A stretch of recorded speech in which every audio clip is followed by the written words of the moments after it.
আসসালামু আলাইকুম রহমতুল্লাহ। কেমন আছেন সবাই? আশা করি ভালো আছেন। আমার কাছে অনেক প্রশ্ন আসে যে ভাই সার্বিয়ার কাজের অগ্রগতি কি? সার্বিয়ার ফিফিজেড সিস্টেম তো চালু হয়েছে, এখন ভিসার আপডেট কি? ভিসা হচ্ছে কিনা, দেবে কিনা?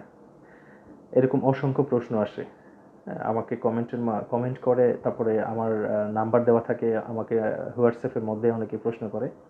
তো যারা আমার ভিডিও দেখেন রেগুলার, আমি সেই ভাইদের উদ্দেশ্যে বলছি যে সার্বিয়া, কসোভো বা নন সেনজেনের অন্য কোনো দেশ, মানে ইউরোপ, আপনাকে মনে রাখতে হবে যে ইউরোপের কাজের আপডেট কিন্তু প্রতি সপ্তাহে বা প্রতিদিন আসে না। ইউরোপের কাজের প্রসেসগুলা একটা বড়সড় প্রসেস বা লেন্থি প্রসেস, আমরা যেটাকে বলি, খুবই স্লোলি কাজ হয়। সেই হিসাবে আমার কাছে মানে নতুন করে সার্বিয়ার এই আপডেট আসছে, ওই আপডেট আসছে, এরকম বলার মতো আসলে ওরকম চমকপ্রদ কোনো কথা নাই। তবে আশার বাণী এতটুকু যে ইউরোপের নন সেনজেন দেশ সার্বিয়ার যেই পিপিজেড সিস্টেম চালু করেছে, সেই পিপিজেড সিস্টেমের মধ্য দিয়ে বর্তমান ফাইলগুলি প্রসেস করা হচ্ছে।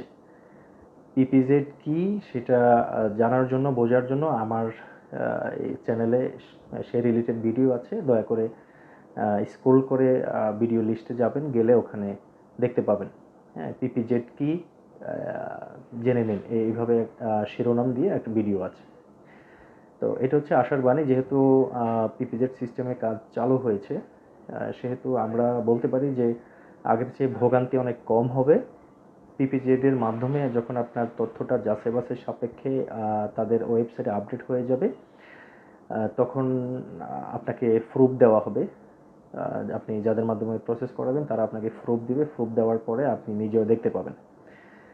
তো পিপিজেড যেহেতু চালু হয়েছে, এটা অনেক বড় একটা প্রজেক্ট, বা এটা পিপিজেডের মাধ্যমে অনেক কাজটা অনেক সহজ হয়ে আসছে এবং সময়টা অনেক কম লাগতেছে। সেই হিসাবে আমরা আশা করতেই পারি যে 2023, 2022 বা 2021 সালের মতো আমাদেরকে 1 বছর 1.5 বছর অপেক্ষা করতে হবে না হয়তোবা, মানে পিপিজেড চালু হওয়ার পর থেকে। পিপিজেড চালু হওয়ার আগে অনেকেই 1 বছর থেকে ঘুরতেছে, অনেকে 10 মাস 8 মাস থেকে ঘুরতেছে, এরকম অনেকের সাথে আমার পরিচয় আছে, কথা হয়। আমি যেটা বলতেছি এটা পিপিজেড হওয়ার পরের কথা বলতেছি। হ্যাঁ, আশার বাণী হচ্ছে যে পিপিজেড প্রকল্প চালু হয়েছে, পিপিজেডের মাধ্যমে নতুন আবেদনগুলি জমা পড়তেছে।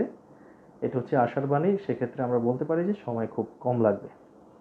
আর পিপিজেড সিস্টেম যেহেতু চালু হয়েছে, সেহেতু ভিসাগুলি বর্তমানে ই ভিসা হবে। নতুন করে যে ফাইলগুলি জমা হচ্ছে সার্বিয়ার, এগুলি ই ভিসা হবে, এটা বলা যায়, কারণ পিপিজেড করা হয়েছে ই ভিসা সিস্টেমকে বা ই ভিসাকে প্রতিষ্ঠা করার জন্য। তো এটাই আপাতত সার্বিয়ার জন্য আমার কাছে এইটুকু নিউজ আমার কাছে আছে।